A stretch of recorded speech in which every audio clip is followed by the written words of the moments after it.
vais vous faire une présentation sur la relation entre l'approche DevOps et les API. Comment on peut accélérer le développement de projets à base API à travers le DevOps et des bonnes pratiques qu'on a observées chez RESTLET. Donc, quelques mots. Et il y aura une deuxième partie aussi où Philippe fera une démonstration sur nos outils. Donc quelques mots, je suis Jerome Louvel, je suis le CTO et fondateur de RESTLET. RESTLET, c'est un éditeur de logiciels spécialisé dans les API. On fournit un ensemble d'outils qui facilitent la création, le test, le déploiement, l'hébergement d'API. Donc voilà, la société à la base, c'est un framework open source que j'ai créé en 2005, développé par Java. On a construit une offre qui est une offre dans le cloud, qui fonctionne pour tout type de langage, qui est neutre de ce point de vue-là. J'ai une expérience assez longue sur le sujet des API REST, notamment. J'ai contribué à différents livres ou standards, comme le standard JAX-RS, qui est un standard en Java. Et depuis 2014, je suis aussi un éditeur actif pour InfoQ sur le thème des API. Donc tout d'abord, faisons un tour des différents use cases des API. Donc historiquement, les API, c'était beaucoup les API publics, c'est ce qui a popularisé les API d'Amazon, de Google, donc un accès à des services à distance très puissants. Ça a aussi généré le besoin pour d'autres entreprises de faire un peu la même chose avec leurs partenaires proches, ce qu'on appelle des gateways d'API partenaires. Et aussi le troisième use case historique, c'était l'intégration. L'intégration point à point, soit en interne dans une entreprise, soit avec encore une fois des partenaires. Moins dans un mode ouvert, dans un mode plus intégré. Automatiser des workflows. Troisième use case traditionnel. Ce qu'on a vu apparaître plusieurs années après, c'est une évolution des pratiques dans le développement d'applications web et d'applications mobiles, mais notamment d'applications web, où on passait d'un mode où on génère finalement les pages côté serveur à un mode où le client web est intelligent et riche. C'est du JavaScript qui va interagir avec un backend à travers une API plus formalisée que par le passé. Et évidemment les backends d'applications mobiles, où là il y a un besoin, je dirais, structurel important d'avoir accès aux données et aux services sur le serveur à travers une API. Ça a augmenté encore une fois le nombre et le besoin de l'API. Et plus récemment, on a vu une croissance des microservices, du nombre de projets qui ont besoin cette fois-ci, plus simplement la bordure du système d'information, mais aussi en interne, des besoins d'utiliser finalement cette approche par API pour structurer, décomposer des applications, de larges applications en microservices.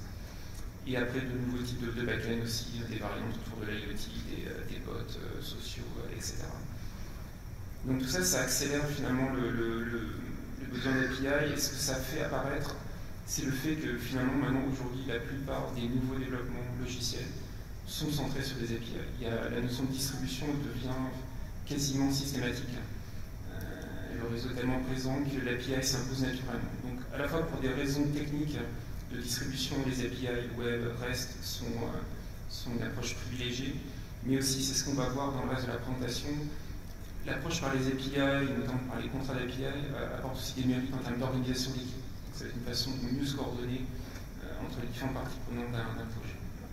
Donc quand on regarde un projet d'API, historiquement, ça a beaucoup commencé par une approche très centrée sur le développement, sur le code, sur le codage de l'implémentation d'API. Et plus on a vu les projets mûrir et s'ouvrir, et on a vu d'autres personnes interagir dans ces projets, être partie prenante.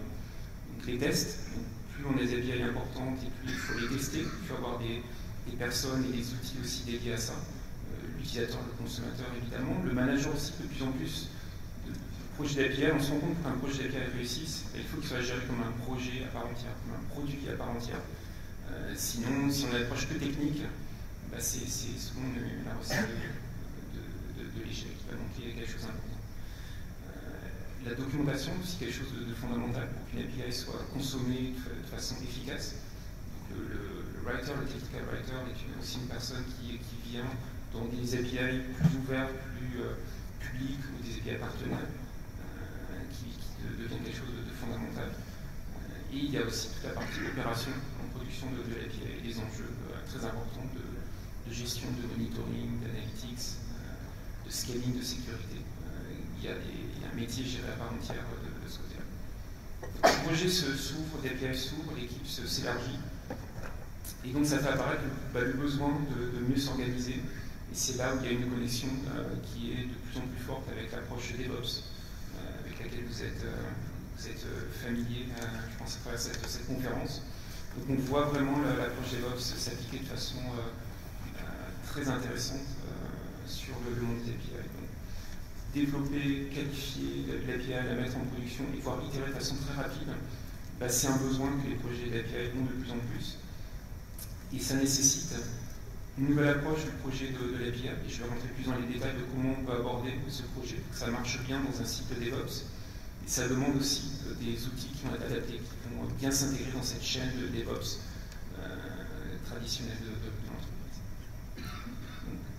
Quand on regarde plus en détail donc, les différentes approches d'un projet d'API, ce qu'on voit, c'est donc l'approche historique en bas code-driven. Historiquement, on a démarré vraiment en choisissant un framework, en codant l'implémentation de l'API, et de façon implicite, on crée l'API.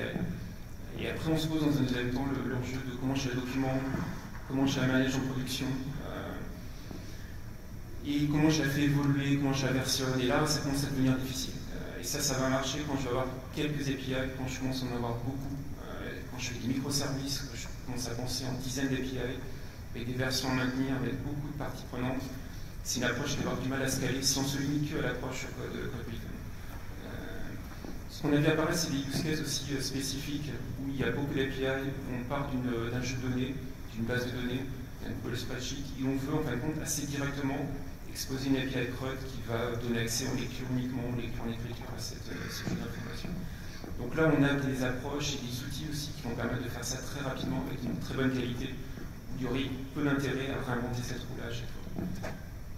L'autre approche, c'est par les services. Quand je m'appuie sur un service existant, un service SOAP, un web service, et que je vais pouvoir l'adapter, le transformer en API REST. Là, il y a aussi, pareil, encore une fois, il y a des outils qui vont permettre d'accélérer cette transformation.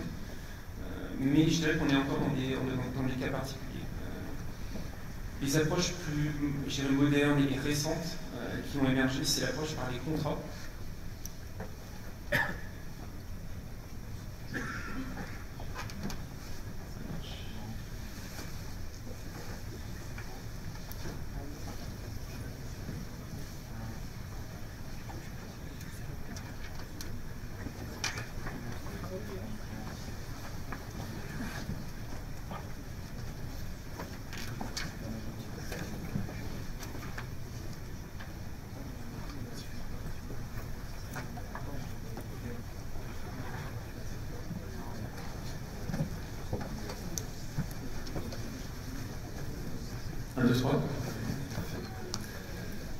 Donc les approches plus récentes qu'on a vu émerger depuis assez peu de temps, depuis 1 an, 2 ans, ça devient maintenant une approche assez majoritaire, assez systématique, qui est de démarrer non par le code, non par les données, non par les services, et de démarrer par le contrat, par l'interface en tant que telle. Le contrat est tellement important que c'est plus un aspect secondaire qu'on va générer, extraire, documenter dans un deuxième temps. C'est quelque chose sur lequel on va s'appuyer immédiatement d'entrée pour se coordonner au niveau de l'équipe. Je vais vous montrer de façon plus détaillée à quoi ça correspond. Deux autres approches qui sont plus récentes, mais qui s'appuient aussi sur l'approche par les contrats. C'est une approche classique pour le développement logiciel, l'approche par les tests. Je vais d'abord définir le comportement attendu de mon API, faire une série de tests, et au fur et à mesure de mon implémentation, au fur et à mesure de l'avancement de l'implémentation, je vais voir progressivement ce jeu de test va passer du rouge au vert pour avoir schématisé. Et une variante encore plus avancée qui l'approche par le comportement, behavior-driven, qui aussi commence à arriver à s'imposer dans le monde des API. Ça reste encore marginal en termes d'usage, mais c'est clairement une voie très prometteuse pour l'évolution. Je vais vous donner un peu plus de détails. Donc si on reprend un peu l'évolution de ces différentes pratiques, on est passé vraiment d'une approche code first dans un premier temps, où c'était finalement le back-end, les développeurs du back-end qui allaient créer l'API, l'implémentation, et allaient la mettre à disposition et faire les choix finalement de design pour les consommateurs, par exemple pour les équipes de front-end. Après, charge aux équipes de front-end de s'adapter à l'API, de récupérer les infos dont elles ont besoin en fonction de l'écran qu'elles vont pouvoir remplir, Donc ça peut, ce type d'approche a tendance à générer des appels qui vont pas être optimaux. On va être obligé de faire plusieurs appels pour récupérer l'ensemble des informations nécessaires pour afficher un écran. Et dans des cas assez fréquents, on va avoir une expérience utilisateur qui va être dégradée. Des fois même des projets qui ne vont pas réussir à remplir le besoin attendu. Donc ça fait émerger une évolution qui est de commencer avant de faire l'implémentation complète, avant d'écrire tout le code, on va d'abord spécifier l'API. Mais c'est encore une fois l'équipe de back-end qui va le faire et qui va par contre s'appuyer assez rapidement sur un mode de l'implémentation. Plutôt que de tout développer, on va simuler l'implémentation et on va mettre ça à disposition de l'équipe front-end. Et ça va permettre de collecter un feedback. Ça va permettre à l'équipe de front-end de faire un mock de la UI rapidement et de commencer à construire la UI finale et de faire des retours surtout très rapidement. Donc ça permet de réduire le risque d'échec et de ne pas avoir une bonne adéquation entre le besoin et ce qu'on va livrer. Et dans un deuxième temps, ça permet à l'équipe de back-end de compléter l'implémentation avec l'implémentation réelle. Ça, c'est déjà un progrès. Et ce qui a permis l'apparition de ce type de pratique, c'est l'émergence des langages d'API.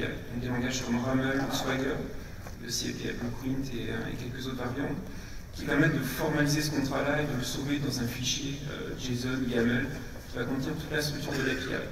Et à partir de là, il y a des outils qui sont apparus. Donc RESTLET, on fournit un certain nombre d'outils, dont le studio, qui permet de modéliser visuellement et de définir ces contrats et de les maintenir avec son équipe. Donc ça permet d'être beaucoup plus productif. Donc, vraiment un progrès. L'étape d'après, en termes de maturité, c'est de se dire ce contrat finalement il est tellement important, tellement structurant, que ce n'est pas l'équipe de back-end de la définir seule et de la proposer dans un deuxième temps à l'équipe de front-end ou au consommateur. C'est collectivement, on va s'entendre entre équipe front-end et back-end sur quel est le bon contrat à l'avance. Une sorte de contrat un peu fonctionnel. On va cristalliser sous forme d'une API web. Et à partir de là, on va pouvoir travailler sur l'implémentation, préparer l'application qui va consommer cette API. Une évolution de cette approche par les contrats est une approche behavior-driven development, qui est une approche classique. On se concentre finalement sur l'expression du besoin et sur la formalisation de ce besoin. Quelles sont les attentes en tant que product owner, que personne qui détient le fonctionnel. Et je vais définir exactement quand j'envoie ce type de données, je vais récupérer ce type de résultat, de façon très fonctionnelle. Et à partir de là, je vais commencer à brancher, en fin de compte, l'implémentation. Donc première phase, je spécifie le comportement attendu de mon API, en tant que product owner, en tant que responsable fonctionnel de mon API. Et je vais commencer à construire, avec mon équipe de test, un certain nombre de scénarios de test, d'étapes de test qui vont matérialiser ce comportement-là et permettre de le brancher dans un deuxième temps avec l'implémentation qui va émerger à travers la phase de design, de crafting de l'API. Et là, qui va être prise en charge par le développeur, donc qui va encore une fois designer les contrats, définir les requêtes clients et associer le comportement attendu, les scénarios de test avec l'implémentation, avec l'appel HTTP à l'API qui est en train d'émerger. Le développeur qui va travailler aussi côté back-end sur, encore une fois, le mock et la réelle implémentation de l'API dans un deuxième temps. À la fin, l'API est implémentée, le comportement attendu doit être cohérent. Et donc là, je peux passer en production, j'ai mon API qui va être non seulement qui va répondre aux besoins attendus, mais qui va être qualifié, les tests automatisés vont être préparés au fil de l'eau. Donc je vais pouvoir itérer et redéployer plus rapidement de nouvelles versions, de nouvelles révisions de mon API, en étant sûr qu'on n'allait pas avoir de régression, on allait avoir un comportement vraiment correct. Et la dernière étape dans ces projets-là, c'est la documentation. Il faut que je puisse facilement documenter les user stories sur mon API. La documentation de référence aussi technique est importante, mais au-delà de ça, j'ai besoin d'une documentation plus large. Donc, le fait d'être parti aussi d'une expression assez claire, précise du besoin, les use cases fonctionnels dès le début du projet, ça va aussi faciliter grandement l'expression et l'écriture de la documentation utilisateur de l'API. Et à la fin, le product owner, celui qui est responsable du projet, il va vouloir vérifier que le comportement attendu va être bien compatible et que ce qui a été livré est cohérent. Donc la recette, tout ça va être fait aussi de façon beaucoup plus naturelle. Voilà, ça c'était pour la première partie, un peu théorique, et donc Philippe va vous montrer, faire une démonstration en anglais, de comment ça se matérialise à travers les outils qu'on construit chez RESTLET. So Philippe, if you want to come and the demonstration.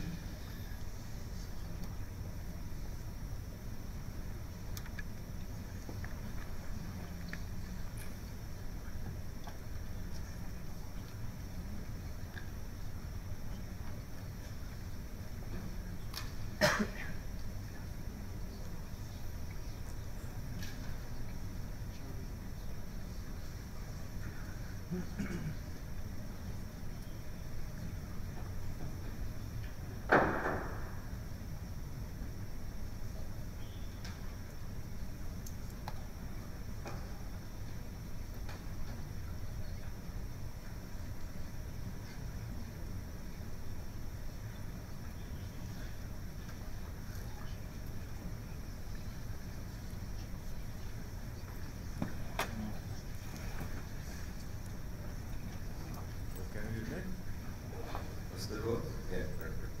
I'm sorry, I don't speak French. I wouldn't mind, so I will be speaking English, but my English is very simple, so don't be scared. I hope you get everything, and if not, I hope someone else can help me translate to French. I'm just booting up my book, and as Jerome mentioned, I'm going to show you one of our tools, tool which should help you with API discovery, API testing, even with automized API testing. So please, I'm sorry, I have to set it up.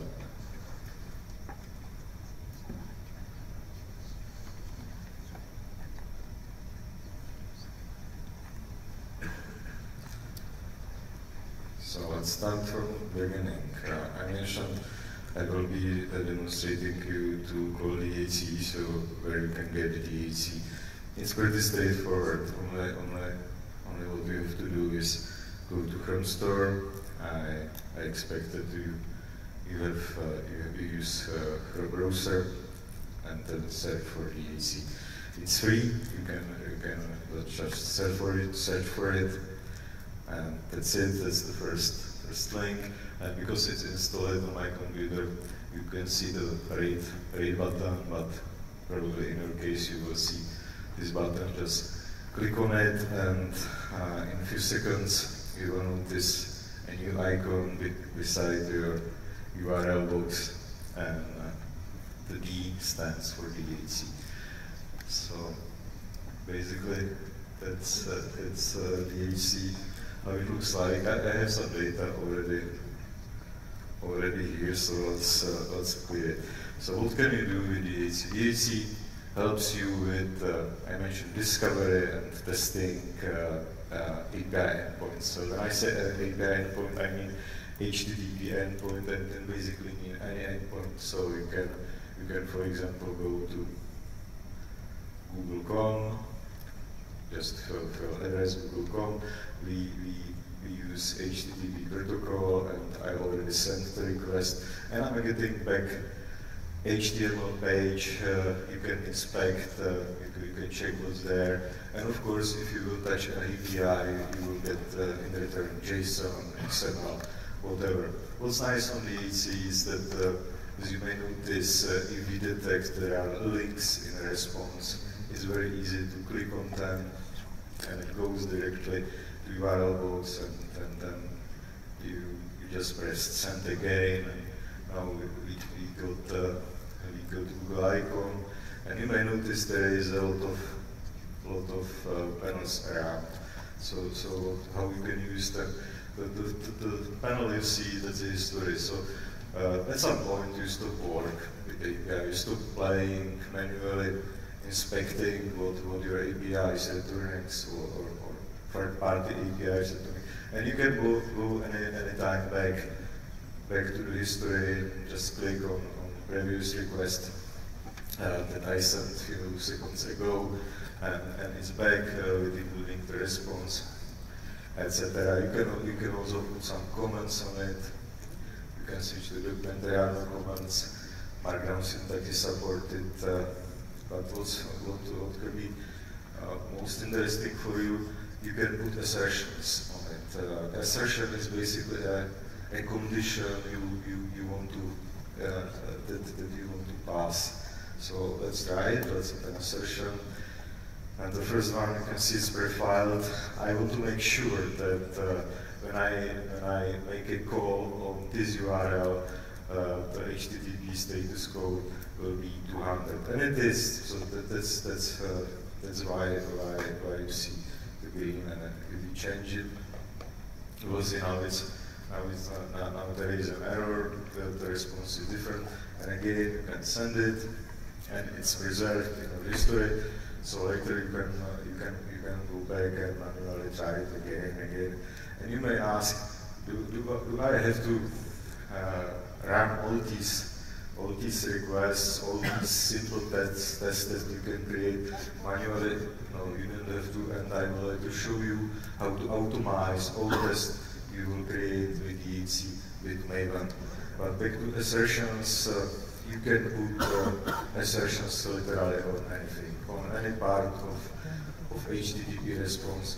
You can make sure that there are headers you want to see. You can put you can set several constraints or conditions. You can put assertions on body, on JSON body.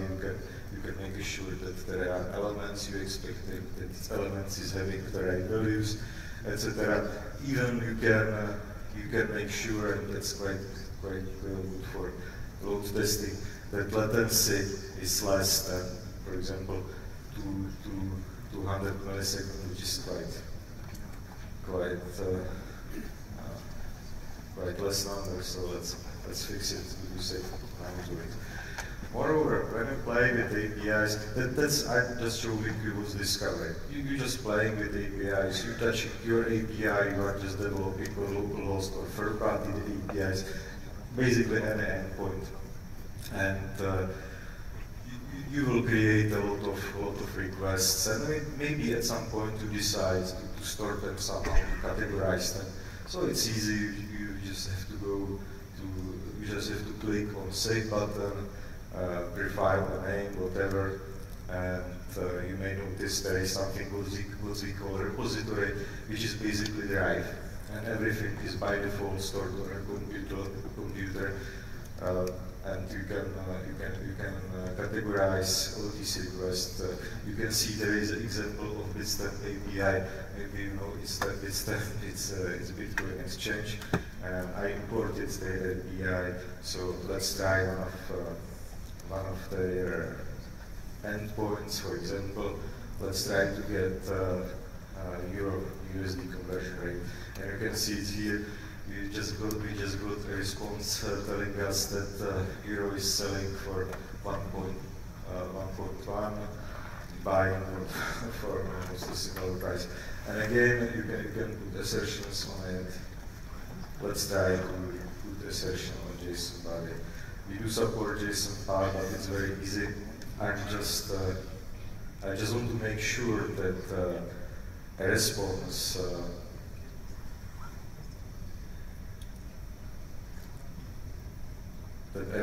contains the cell property.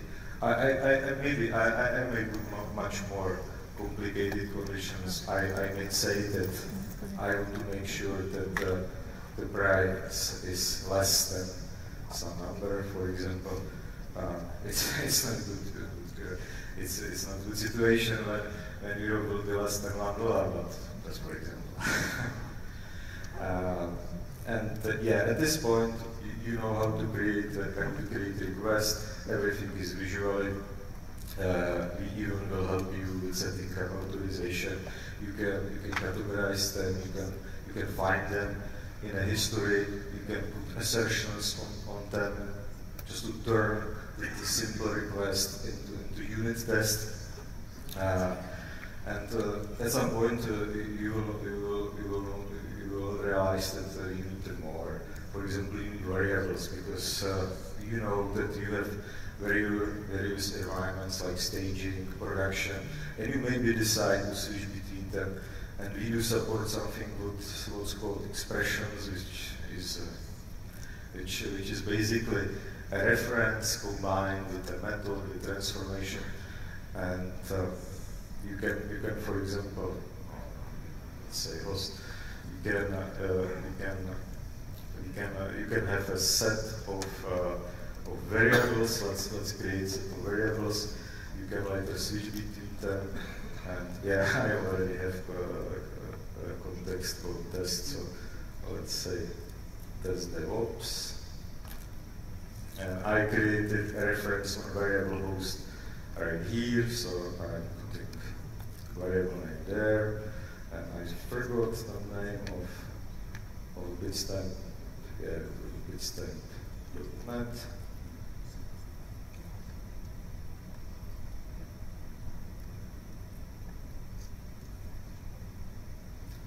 Yeah, and now this variable is populated with this value. And as I mentioned, you can have many words. I know this, and you can have various contexts. So that's this context is good for production. So when I'm in production, I want to use real domain name. But when you use staging environment or any other environment, let's say localhost, you may want use instead of real name your localhost instance, and that's it. Because Bitstamp API doesn't run on my computer, there is an error. And you can freely switch between all these variables, and you can set of variables, and you can use these variables literally everywhere. You can put them as header values, you can put them to the body, even you can put them as a values for assertions.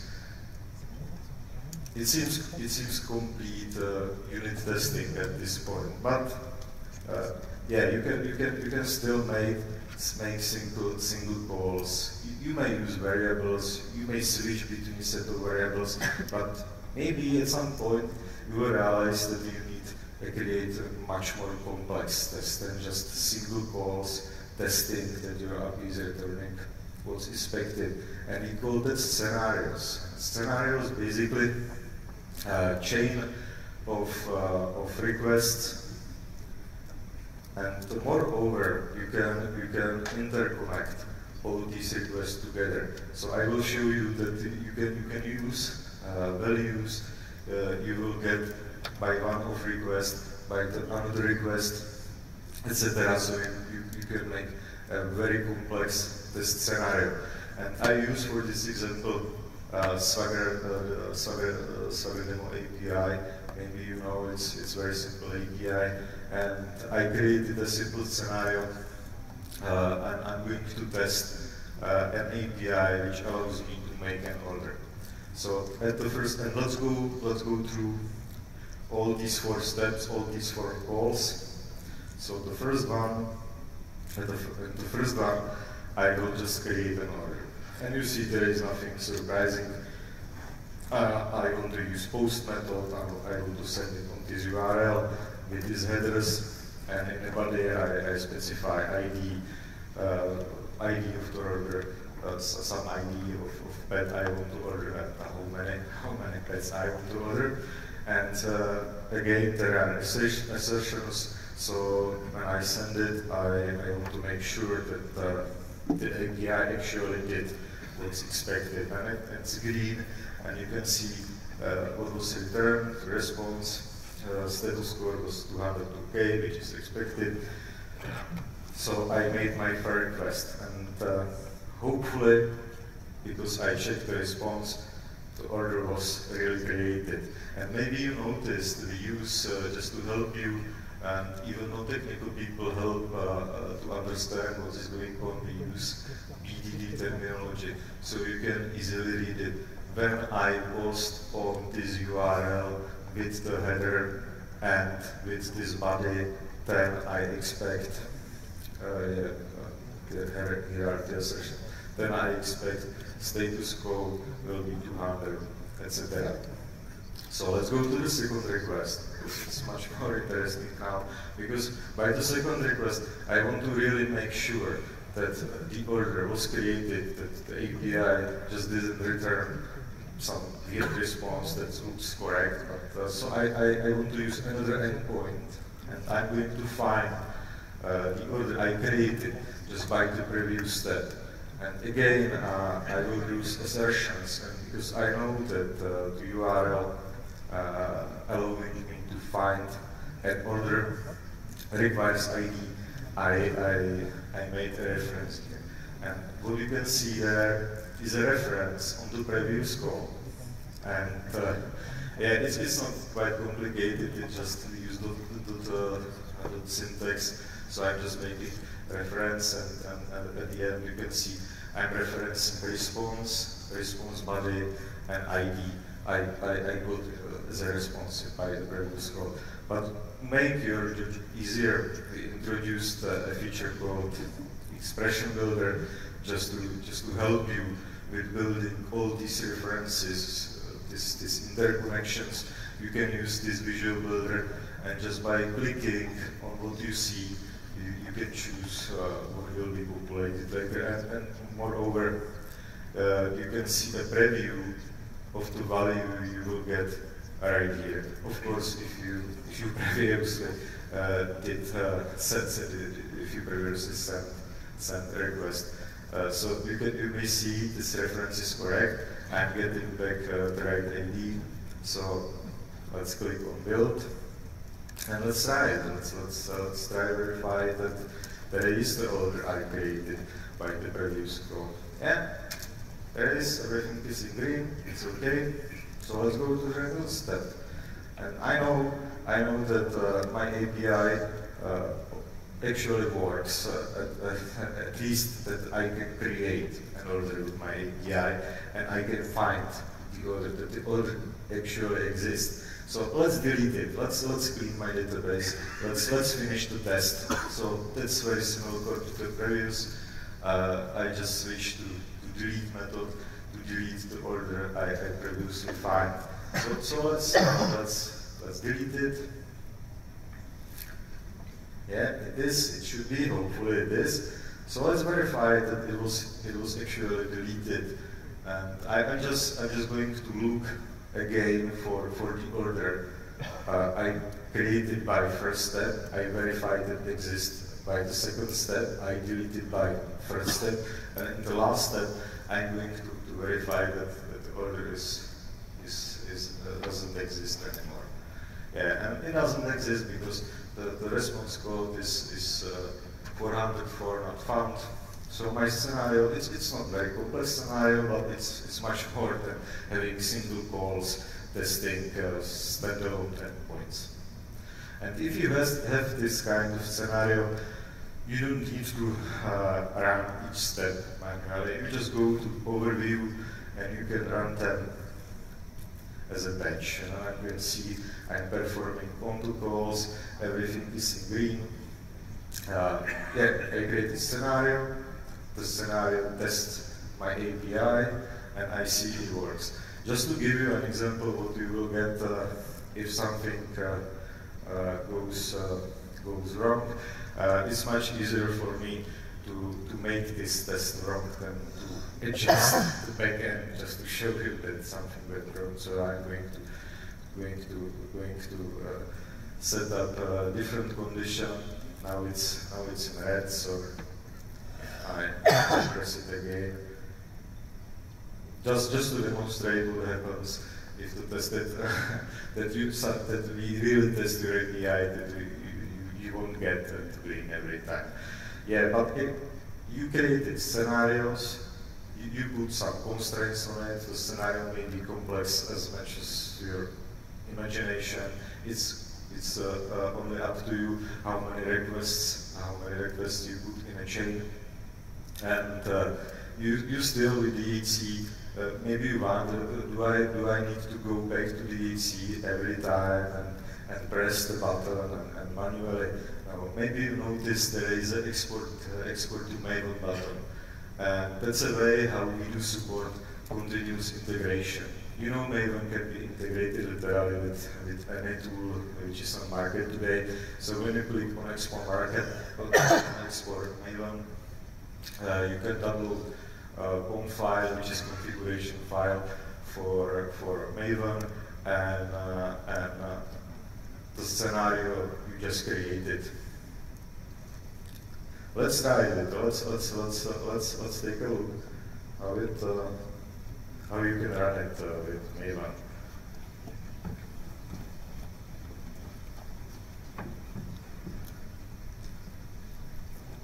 And just to show you, maybe you are familiar with POM files. So that's ordinary configuration file for Maven, and I did export.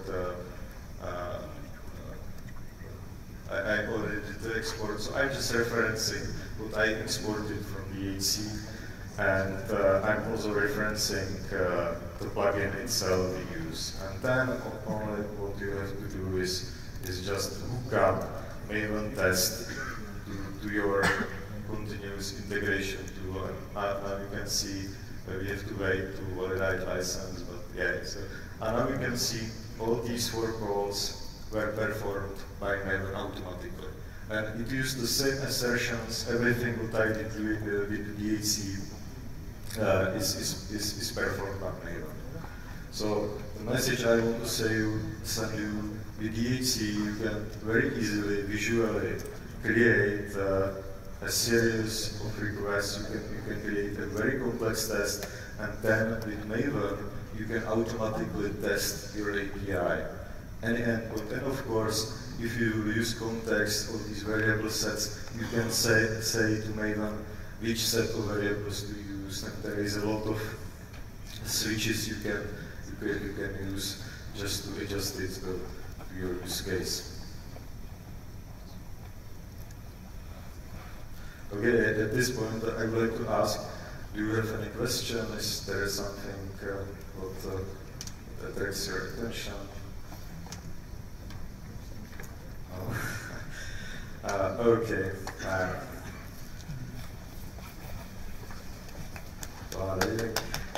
Another tool RESTLET offer is DHC will help you with testing, even with manual. You can optimize the test later.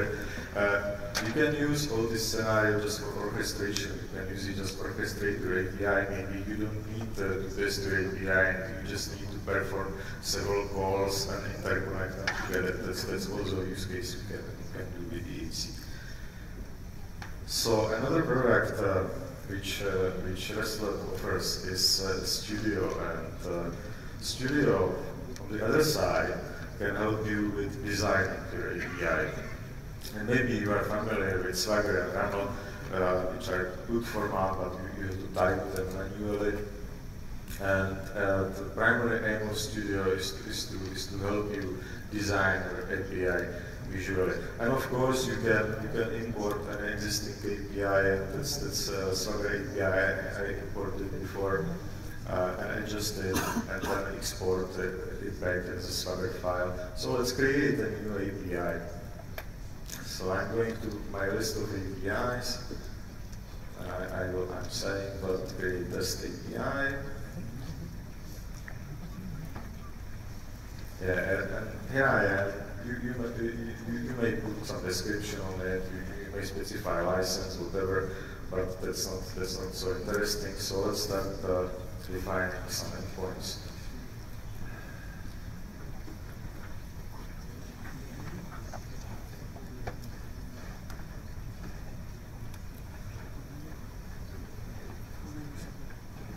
Okay, now I define endpoints, and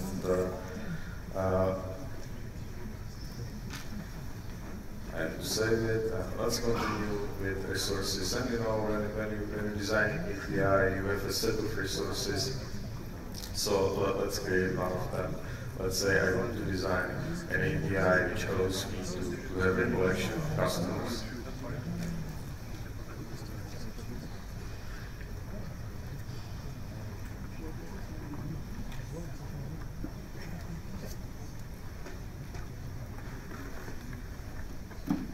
Now I have it, I just created that point, and when I switch on Swagger definition, you will see that it's already populated as a Swagger, and you can download it and use.